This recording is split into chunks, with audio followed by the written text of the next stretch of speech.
think when it comes to this fitness thing, this health thing, this wellness thing, it always comes back to strength. I've had the luxury of working with people as young as 8 or 9 up to people that are in their 80s. I think I did have one client that was 90 once upon a time. But on both sides of the spectrum, I get to see, like, this, I've been blessed to see the stages of life. And one thing I can always tell you that my older clients have always said, I wish I would have been doing this when I was younger. I wish I would have been doing this when I was younger. I wish I wouldn't have been being honest, chasing money so much or working so long or doing this or doing that, because they're at those ages where they got grandkids. And some of them, they have, children that are still, young, and they have wives that want to go skiing and go swimming, and they like, and we all get it. You gotta make a living. You gotta take care of your responsibilities. That's part of life. Don't have to do that till we gone. But at the end all be all, it always comes back to strength. No matter how far you go, no matter how many of these fads come out, no matter how many of these gimmicks come out, it always comes back to strength. You're gonna end up back lifting weights. And I'm not saying that to say throw out cardio. So if you do a cardio routine, if you do cardio 3 to 5 times a week, or you take a dance class or this, that is great. It's good for your heart. And as you age, you definitely need that.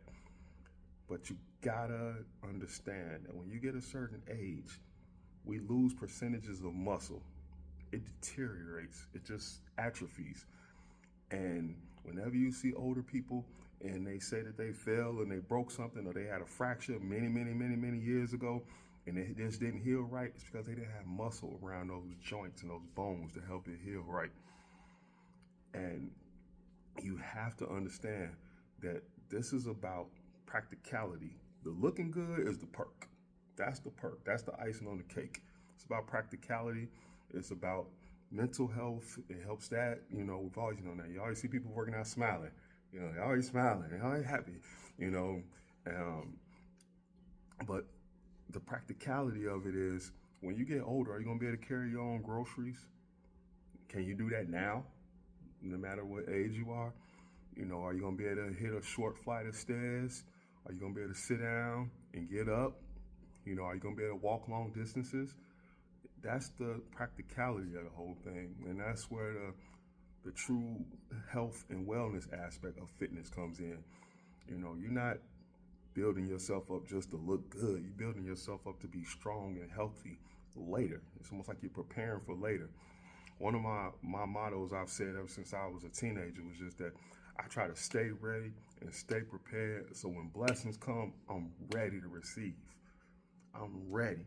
I try to stay on top of everything. That doesn't mean you're not going to fall short. That doesn't mean life is not going to happen. That doesn't mean you're not going to take some losses. But you have to understand the fruit of this whole thing is that you maintain it through no matter what life takes you through. And even when it comes to trainers, right now we're in a state of oversaturation when it comes to like influencers and, young people, going online and making younger people going online and making videos. And it's like, it's cool when you're young in your 20s, you ain't had that much weight, or you haven't had that many struggles yet, or you, at home. But when you get in them 30s and them 40s and you going through children and wives or divorces and loss of jobs and sicknesses and mama's sick, daddy's sick, mama died, daddy died, grandpa here, grandpa died, grandma died, taking care of people, things of that nature. When life start lifing, as we say these days, and do you still have it in you to do something? I went through a spell of that. I had to take care of my grandmother for a few years. I stopped my competition lifestyle to take care of my grandmother. And the only thing I was lifting was her in and out of bed and in a wheelchair and stuff like that. But when I did have time, I did what I could as far as push-ups. I wasn't in the gym at all. I didn't go in the gym at all. And I remember running into one of my teammates and he was like, "Dang, that's after that, you look like that after taking a year off." That's one of the perks.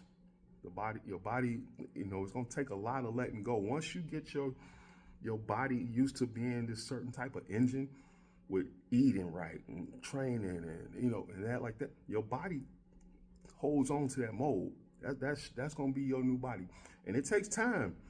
As much as people put out there online, all you have to do is this and this, and I look like this in 6 months. Yeah, but for that dense muscle and that muscle that activates when things happen, when you go to slip and that muscle grabs you back, for things like that, it takes time. It takes years. This is years of work. I didn't even start gaining mass until I was like in my mid-30s. I stayed lean like for a long time. Even when I was lifting heavy, I still was a lean guy. It took like 3 years, and my job changing a little bit, my work changing a little bit, where I wasn't moving around so much, is when my body started holding mass. And so it's really, really important to understand the practicality of it, of you being able to take care of yourself later and now, and be able to help your loved ones if you have to, and it saddens me sometimes, because you're in a gym or you're out in the street and you see men and you're like, man, could you really protect your woman and your children if you had to? Could you really? Could you really? And even if you got a gun, are you really gonna get to that fast?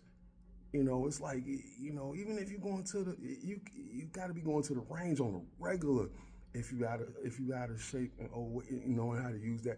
Because if not, it's a lot of people in life that know things that are quicker than, and it's like, for me, is that I got to be able to protect myself, protect my loved ones. It's like, got to be able to, if my mom fall down, go be able to pick her up.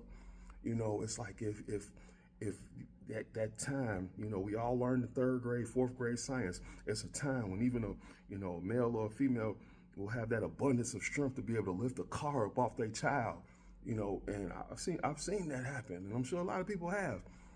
But this is not an overnight thing. This is a life thing. It's a life thing. And if you can't do regular everyday things or do things without weight sometimes, then it's like you're not going to dance your way to muscle. You're going to dance your way to a healthier heart and make better lungs, but you're not going to dance your way to strength. It's just not going to happen. It's not going to happen. And I'm sure a lot of you have learned that because people have come to me in the gym, walked up to me in the gym and said, I do cardio 7 days a week and I'm still weak, or I can't do this, but my doctor said I need to start lifting weights. It always comes back to that. It always comes back to that, and it was an era of time in the 50s and mid 60s, like women were like hitting the gym, a lot because they knew they needed strength. And so they were starting to learn that, they were bones get brittle with age, and it's like, okay, we need to do this and do that, and so gotta understand, ladies and gentlemen, that, man, strength is always gonna come back to strength. Don't throw out the cardio. Just apply some strength training and do your strength training before your cardio. It's okay to warm up. Your body may be different. You may be able to knock out an hour of cardio, then do your strength training afterwards. But don't skimp on the strength training. Don't do an hour of cardio and do 15 minutes of strength training. Get that strength training in. Do not skimp. You're going to need muscle. I'm telling you. The time that you're going to need more muscle in life as you age, because we lose it. Peace. Fight for your life.